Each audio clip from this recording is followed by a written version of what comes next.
গত 5/8/2024 তারিখে দীর্ঘদিনের ছাত্রদের কোটা বৈষম্য বিরোধী আন্দোলনের মাধ্যমে কিছু দুষ্কৃতিকারী তারা এই আন্দোলনকে পুঁজি করে আমাদের থানা পুলিশ সহ সরকারি স্থাপনা যেগুলি আছে সেগুলি ক্ষতিগ্রস্ত করার নিমিত্তে প্রায় স্যার বলেছেন 5 থেকে 7,000, আসলে তা না, 15 থেকে 20,000 বা 25,000 লোকজন হতে পারে।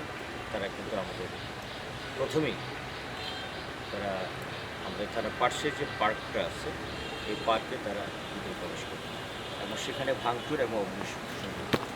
এই অগ্নিসংযোগ যখন অগ্নির যে লেলিহান ধোঁয়া, এই স্মোকটা এইটা আকাশে উঠতে থাকে তখন দেখি যে আমার থানা প্রায় অন্ধকারে। এর মধ্যে যখন দেখলাম যে আমরা এই বিষয়ে যখন আমরা খুব বিপর্যস্ত, তখন আমি তাৎক্ষণিক lieutenant colonel sir, major Sanjit sir এবং নারায়ণ স্যারকে আমি বারবার সবিনয় অনুরোধ করি স্যার আমাদের একটু রিকভার করেন এবং আমাদের অস্ত্রগুলি রিকভার করেন। সর্বশেষ আমি অনুরোধ করেছি স্যার আমরা এখানে যদি বিপদেও পড়ে যাই, বাট অস্ত্রগুলিটা রিকভারি করেন, কারণ এটা শুধু পুলিশের জন্য নয় এবং আইন শৃঙ্খলা বাহিনী তথা সেনাবাহিনী এবং সাধারণ জনগণ সবার জন্য এটা একটা ভীতিকর অবস্থান আছে। যে কারো ভিতরে সন্ত্রাসীরা বা দুষ্কৃতিকারীরা তারা এই অস্ত্রটা ব্যবহার করতে পারে।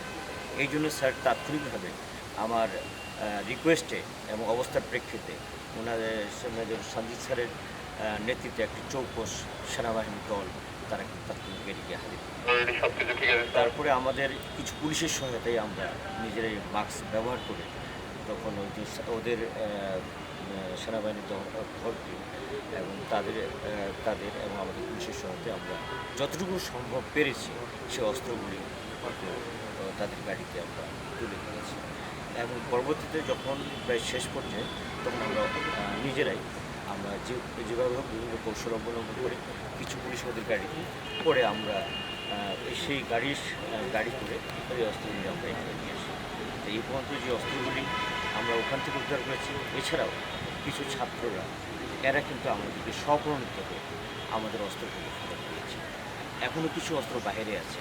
আমরা মনে করি আপনাদের মাধ্যমে আমি সবিনয় অনুরোধ করছি, কিন্তু কিছুদিনের মধ্যে তারা যদি আমাদের অস্ত্রগুলি ফেরত দিয়ে দেয় তাহলে হয়তো আমরা জনসাধারণ থেকে আইনশৃঙ্খলা সকলেই আমরা নিরাপদে থাকতে পারবো এবং এই অস্ত্রগুলি যদি একটা নির্দিষ্ট সময়ের মধ্যে আমাদের জমা দেয় তাহলে তাদের বিরুদ্ধে আইনগত ব্যবস্থা নেওয়া হবে না। এই মর্মে একটা সরকারি প্রজ্ঞাপন আছে, আমরা সেটা অনুসরণ করব।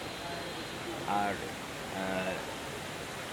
এখন থেকে না, শুধু 9 তারিখ থেকে আপনারা জানেন এই মাসের 9 তারিখেই আমাদের ঊর্ধ্বতন কর্মকর্তা এবং সেনাবাহিনীর ঊর্ধ্বতন কর্মকর্তা এই ভৈরব পৌর স্টেডিয়ামে এসে কিন্তু আমাদের থানার অস্থায়ী কার্যক্রম উদ্বোধন করেছেন এবং আমরা কিন্তু আমাদের নিয়মিত যে কার্যক্রমগুলি সেগুলি আমরা করে যাচ্ছি।